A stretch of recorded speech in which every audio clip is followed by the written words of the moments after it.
Welcome to my live reading of the first chapter of Storms of Tomorrow, Part 3. Enjoy!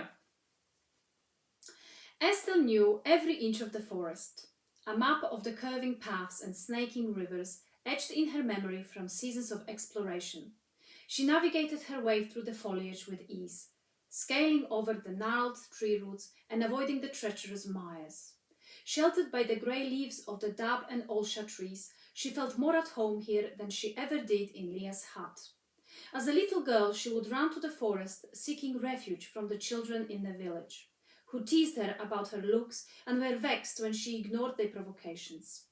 They wanted her to react, to cry or lash out, but all she did was stare at them, unable to grasp why taunting her gave them so much pleasure. On the day they circled her and smeared her face and arms with soot, laughing and shouting that she was now grey like the rest of them, she fled to the wilds for the first time to be away from the mockery she didn't understand. Was that what Leah wanted her to become?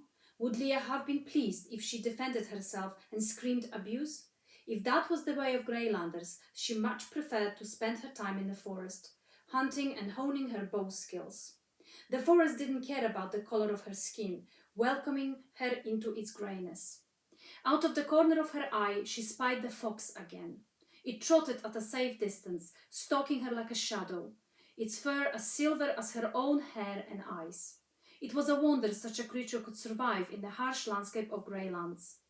More than once she tried to capture it, but the fox evaded her attempts, as if it knew where she planned to set her traps. For a while they played this hunting game, and she even resorted to her bow.